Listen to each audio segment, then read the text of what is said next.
Welcome back to Music Kingdom. In this video, we will be ranking 5 metal songs that this channel has blindly reviewed from worst to best. First, we'll be ranking them based on the overall song score they got in their reviews, and then for fun, I'll be ranking them subjectively regarding my least favorites that I might not be as into ever since I reviewed them, all the way up to number 1, my most favorite that I have been obsessed with for weeks. Hang tight.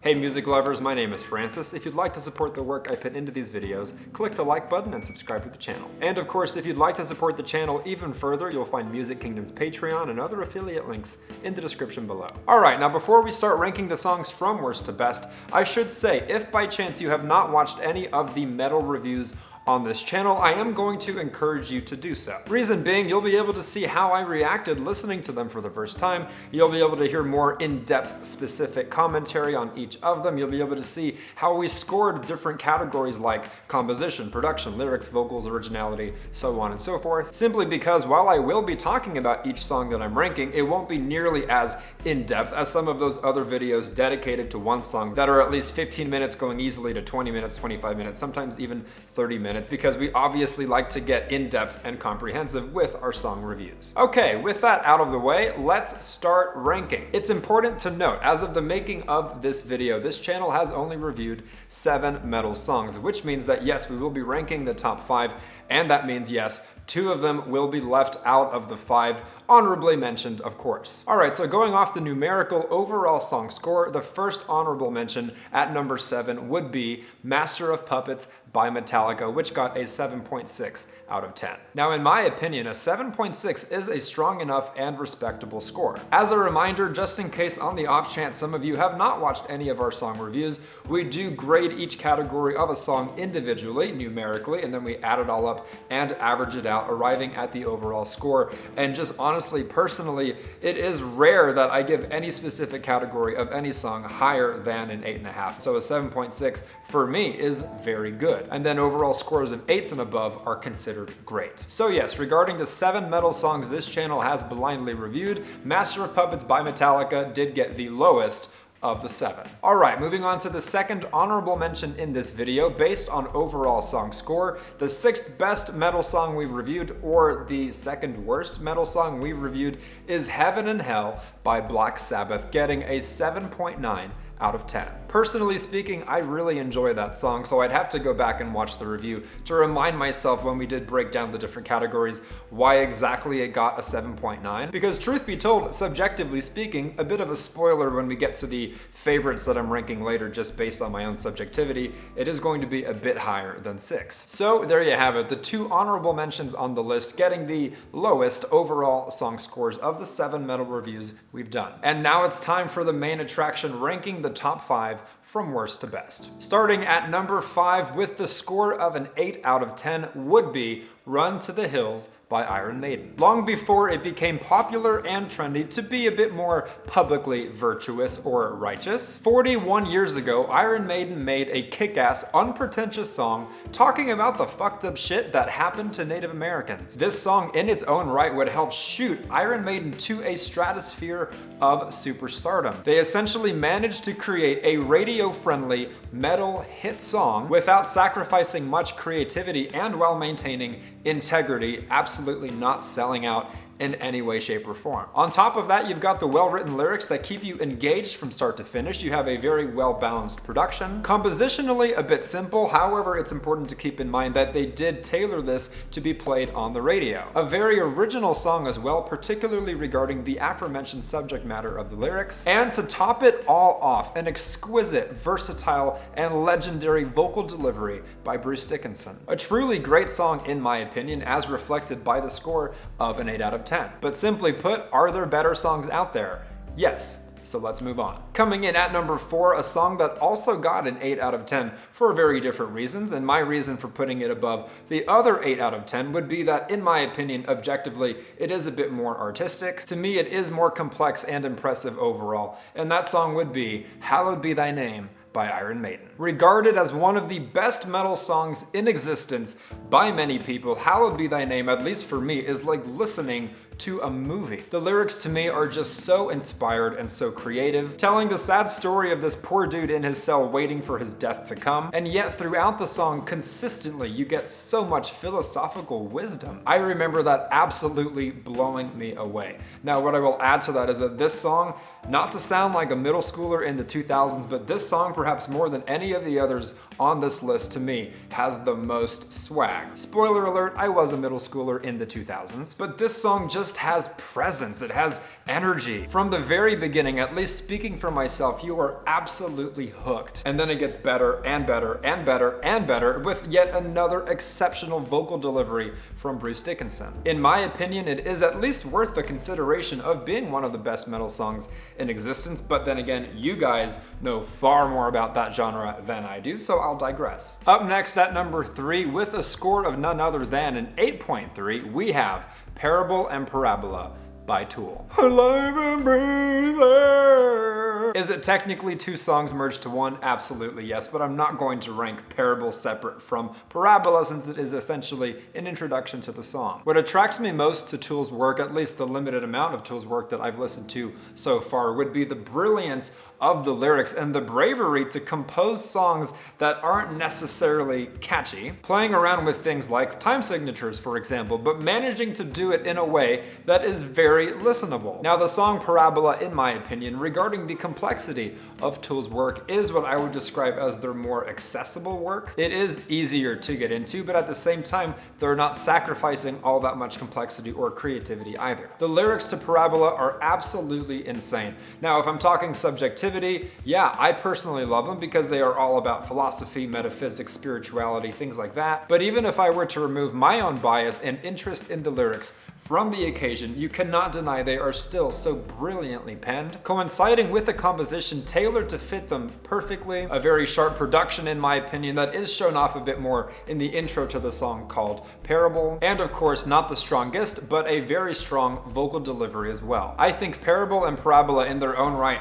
is a nice fresh take on metal, and I know that a lot of Tool fans are like, they're not even metal, bro, they're their own genre, and I get that perspective, I understand what you mean, but where I'm coming from is if I'm listening to, say, Hallowed Be Thy Name by Iron Maiden, or if I'm listening to Master of Puppets by Metallica, I'm thinking to myself, at least as someone who's not as well versed in the genre of metal, that this is what a metal song sounds like. When I listen to Tool, yes, you could say they are progressive metal, but that's making the point I'm trying to make. It is a very progressive and unique take on what metal can sound like. All in all, Parable and Parabola, in my opinion, is very deserving of an 8.3. Coming in at number 2 with an overall song score of an 8.4, we have Stargazer by Rainbow. This song was my introduction to the legendary Ronnie James Dio, and if I'm trying to be more professional about this and keep my objectivity hat on, because of course, as mentioned later in this video, I will be talking about the song through the lens of favorites and how they make me feel. I will say, compositionally, Stargazer by Rainbow is an adventure. Now, to be objective, I would say it does get a little bit repetitive, which is not unheard of at all in the world of music. But unlike, say, Parabola, or unlike Hallowed Be Thy Name, for example, songs that play around more with where they go compositionally, Stargazer by Rainbow isn't quite like that, but even still, in my opinion, it is very well done. And then talking about its production, its lyrics, its vocals, its originality, that for me is really where the song shines. For starters, you've got Ronnie James Dio melting your face even more than the guitar solo in this song, which, by the way, is in the Phrygian dominant scale, which is impressive in its own right. As for production, with about 90 seconds remaining in the song, you've got the implementation, ever so tastefully, of the Munich Philharmonic Orchestra. And lyrically, once again, it is like you are listening to a movie, straying a bit further away from the style of lyrics by Tool, which are going to be more metaphysical, philosophical, and more towards the world of either Metallica or Iron Maiden, telling a beautiful story. Though I should instead say they were more like Stargazer by Rainbow, since that even preceded Iron Maiden. All that to say, if I'm keeping my critic's hat on, it is a great song, reflected by its score of a very strong 8.4. And I'll refrain from any further subjective commentary until later in this video. Alright, coming in at number 1 with the highest score we've given a metal song yet of an 8.5, we have Lateralis by Tool. When I first heard this song, which was very well documented in that video, it actually brought me to tears. But before I further elaborate on that, let's keep it nerdy and talk about where the song shines. Above all, you've got the insane, mind-blowing composition, composed musically and structurally and written lyrically based on the Fibonacci sequence, the golden ratio. That alone is like, I had never heard anything like that done before in all of music. It is originality and inspiration and imagination at its absolute finest. Vocally speaking, you've got a fantastic delivery, showing off a bit more versatility, in my opinion, than Parable and Parabola. And then you've got the lyrics, which is basically why I teared up. Now, full disclosure, I would consider myself to be someone who is in touch with his emotions and is a sensitive being. So while yes, it is rare that a song is good enough to move me to tears, I wouldn't, however, say it is uncommon. It just has to be that good, whether lyrically or musically. And these lyrics just really struck a chord with me because I have cried to the sheer beauty of a song like Wichita Lineman by Glenn Campbell. I've cried to the sentiment of a song like To Make My Father Proud by Michael Jackson. But this song specifically, unlike any other song I've ever heard that brought me to tears, did so because it provoked my own belief system. In my own personal life, I love learning about and practicing things that are either philosophical, metaphysical, or spiritual. And then I listened to a song by Tool, of all bands, having never heard them before in my life, that so beautifully and epically and passionately encapsulated the totality of my entire beliefs. But again, if I were to put the critic's hat back on and just talk about it as a song with the different categories and stuff like that, there really isn't any aspect of the song that you can speak poorly about. It excels in just about any conceivable dimension of what makes a song great. Very deserving of an 8.5, which is not only the highest score we've given a metal song, but it has to be one of the highest scores we've ever given any song of any genre by anybody. Ever. All right, if you're still watching, if you're still with me after all of this talking, let's take a brief pause, check our phones. I usually have something to drink when I'm making these videos. I don't know why. So if you're watching this and you've got a drink in your hand, alcoholic or not, cheers to you. And without further ado, we're gonna briefly comb through all of these songs once again, but this time in the order of my least favorite to my most. All right, subjective favorites from worst to best. At number 7, I still have the old number 7, so I apologize to any Metallica fans out there, but that one for me would be Master of Puppets. For what it's worth, I do objectively think it is a great song. It is beautifully composed, the lyrics are wonderfully written, and I appreciate the analogy of tying it to drugs. Some bitchin' work on the guitar as well, but subjectively speaking, since I can now totally speak freely about opinion and not really trying to be a critic too much longer, I will say, of all the 7 metal songs we have reviewed, this is the one I just have the hardest time getting into. For me, after several listens, I felt it not just being repetitive, but getting a bit redundant. Is it badass? Yes. Is it metal? Hell yes. But I just need more from a song if I'm really going to get into it and play it very often. And in my opinion, the 6 others on this list have a bit more for me to enjoy. Okay, at number 6, I have Run to the Hills, which before was ranked number 5. Run to the Hills for me is great. Run to the Hills for me is catchy. It is well written. All the things I already said about it earlier in this video, so I won't be too repetitive and repeat myself. For me personally though, I've got to keep it honest. I feel the song in some ways, despite how good it is a little bit corny. And I don't know if that's the right word, but that's the word I'm gonna use right now. And I totally realize it is an amazing song nonetheless from 1982, but when I listen to it enough times, I really feel like I'm listening to some radio metal 80s anthem. And just between you and me, personally speaking, of all the decades of music that exist, the 80s are my personal least favorite. So still like it, still good, but number 6 for me personally. All right, at number 5, I put Parable and Parabola, which were originally at number 3. All the things I've said about Parabola are still true. And not to give you guys too short or shitty of an explanation, but I just like the other 4 songs better and I listen to them more often. Sometimes when it comes to music, and music is all about that feeling, a song either has it or it doesn't. And Parabola has it, just not to the extent of the others. All right, my number 4, which was originally an honorable mention at number 6, would have to be Heaven and Hell by Black Sabbath. I am not ashamed to say I have fallen absolutely in love with the voice of Ronnie James Dio. As some of you might know, I am such a sucker for harmonies. And while yes, some of the other metal songs we've reviewed do have harmonies, in my opinion, not as good as this one. Coupled with the latter half of the song absolutely picking up and taking off, a guitar solo that shreds too fast for me to keep up with my fingers, and an exquisite, gorgeous, unexpected acoustic outro, poetic lyrics, all those things and more for me, coupled with the voice of Ronnie James Dio, add dimensions to this song, gives this song even more versatility than some of the others. And also, if we're just keeping it real, my favorite decade of music is easily the 1970s, and this song just has that 70s feel. All right, at number 3, for me personally, I've got Hallowed Be Thy Name by Iron Maiden, which I believe was number 4 previously. My thoughts on Hallowed Be Thy Name are pretty much the same as what I talked about before, so I'm going to keep this brief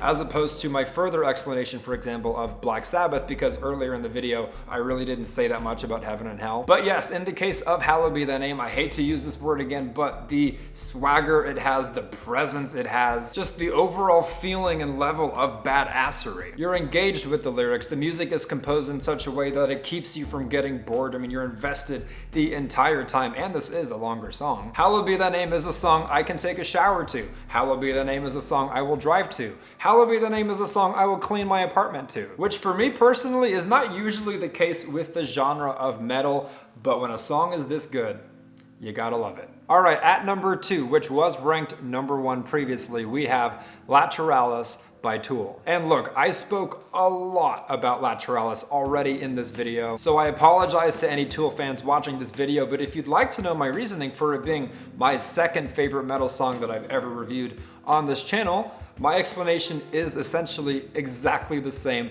as what I described. Hell of a song. I mean, I couldn't even begin to tell you how many times I get "separates the body from the marrow" stuck in my head. As musically complex as it is, it still manages to be catchy enough and accessible enough, which to me is insanely impressive.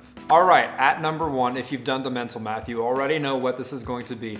My personal favorite metal song that I reviewed, and honestly, you guys, the song I've been listening to every single day, numerous times each day, for weeks, and that I'm still not sick of, is absolutely, positively, 100% Stargazer by Rainbow. I shit you not. I listen to a lot of music. I make YouTube videos about music. My life absolutely revolves around music. And so when I find a song that, in my opinion, is so outstandingly good that I listen to it again and again and again and again and don't even manage to get sick of it, that's how I know I have found a true masterpiece and a work of art. The vocal delivery of Ronnie James Dio in this song leaves me absolutely floored and speechless every time. The implementation of the Philharmonic Orchestra, as I mentioned, is one of my biggest weaknesses as well. You're gonna throw strings in a metal song, but hey, it was the 1970s, which is another reason I love this song. And then lyrically, you have this beautifully told story,